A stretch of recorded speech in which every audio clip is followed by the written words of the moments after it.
शहर की लुगाई गांव को आई।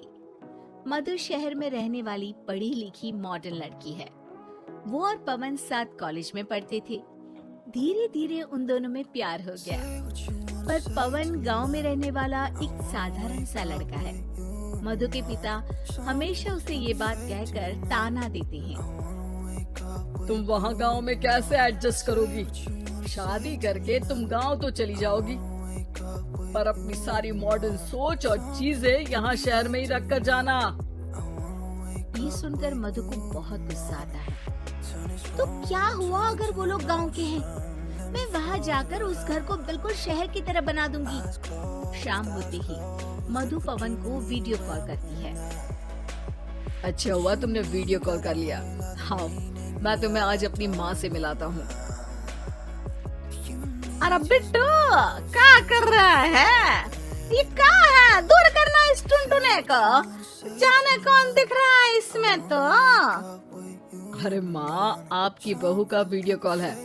आप इसमें अपनी बहू से आमने सामने बात कर सकती हैं।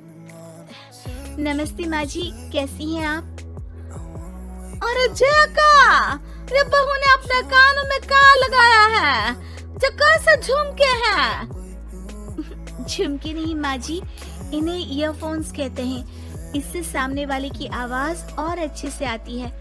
मैं आपको भी ला कर दूंगी। अरे नहीं नहीं, हमें नहीं ना चाहिए। हमारा कान बिल्कुल ठीक है। हाँ। माँ जी की ये बातें सुनकर मधु को अपने पिता की बातें याद आ जाती है और वो उसी वक्त ये ठान लेती है कि वो अपने ससुराल को एकदम मॉडर्न ससुराल बनाकर रहेगी। कुछ दिन बीत जाते हैं। पवन और मधु की शादी हो चुकी है। आज मधु का अपने ससुराल में पहला दिन है। माँ जी, मैं आपके लिए एक तोहफा लाई हूँ। अरे इतना बड़ा तोहफा! अरे क्या लाई है रे इस बड़े से बक्से में? मधु बॉक्स खोलती है। ये क्या है? ये वैक्यूम क्लीनर है। मैंने आपको झाड़ू लगाते हुए देखा तो सोचा अब आपका काम आसान हो जाएगा।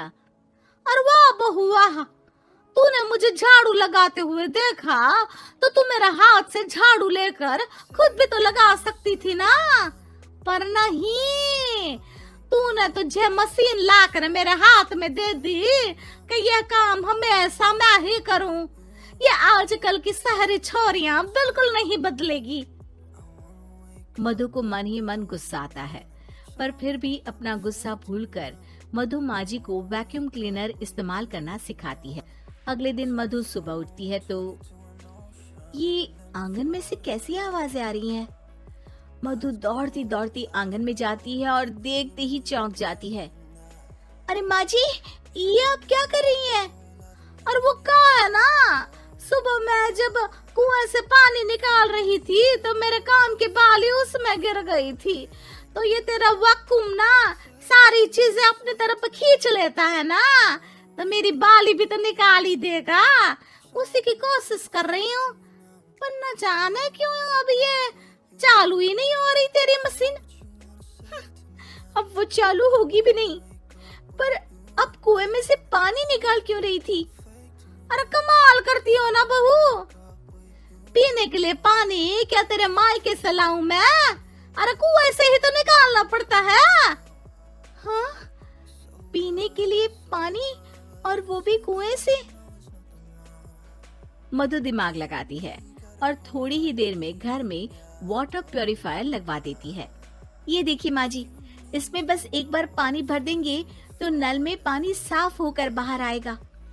अरे वाह रे बहू, ये तो बहुत ही बढ़िया चीज है। रात हो जाती है। मधु जैसे ही प्यूरिफायर का नल चालू करती है तो वो अचानक से फट जाता है और सब जगह पानी पानी हो जाता है। अरे ये क्या हुआ? ये क्या हो गया? मैंने तो बस इसमें उबला हुआ पानी डाला था, ये इतनी जल्दी खराब हो गया। अरे ये सारी शहरी चीजें सब ऐसी ही होती है कबूरी। क्या आपने इसमें उबला पानी डाला था? हाँ तो फिर पानी तो तभी साफ होगा ना जब उसे उबालेंगे। ये मशीन का कोई जिन है जो हमने जो बोला वो कर देगी है? मधु को बहुत गुस्सा आता है। इस तरह तो मेरा अपने ससुराल को मॉडर्न बनाने का सपना अधूरा ही रह जाएगा। नहीं, मैं इस तरह से हार नहीं मान सकती। थोड़े ही दिन में मधु पूरे किचन को मॉड्यूलर किचन में बदल देती है। अरे वाह बहुआ, इतनी सारी अलमारियां! माँ जी मॉड्यूलर किचन देखकर बहुत उत्सुक हो जाती है। ये बक्सा का है। बहू ने शायद गलती से इसे यहाँ रसोई में रख दिया है, पर है तो ये बहुत ही बढ़िया। अगले दिन सुबह। अरे मायरी, क्या हो गया? मैं तो बर्बाद हो गई। मेरी सारी पूंजी जलकर राख हो गई। हे राम, अब मैं क्या करूं? माँ जी की रोने की आवाज सुनकर मधु दौड़ी दौड़ी किचन में आती है और इतना धुआं देखकर घबरा जाती है। ये सब कैसे हुआ माँ जी? ये आग कैसे लगी? ये सब तेरा इस मॉड्यूलर किचन की वजह से हुआ है, और ऊपर से तूने तिजोरी जो रसोई में रख दी थी। मैंने जैसे ही अपने गहने और पैसे इसमें रखे और बाहर से इस ताले को घुमाया, ये तो 5 मिनट में ही आग बबूला होकर फट गया। अरे माँ जी, ये तिजोरी नहीं है, ये तो माइक्रोवेव है। इसमें गहने नहीं रखते, खाना गर्म करने के लिए होता है ये। और ये जो आपने घुमाया ना, ये ताला नहीं है, आपने इसके टेम्परेचर को फुल कर दिया, इसलिए फट गया।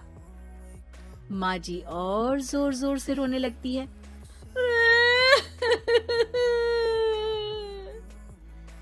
मधु सर पीट लेती है और कसम खाती है कि अब ससुराल को मॉडर्न बनाने की कोई कोशिश नहीं करेगी।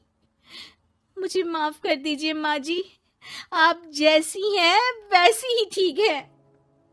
मधु को अपने पिता की कही बात याद आ जाती है और मधु वापस घर और किचन को पहले जैसा ही कर देती है।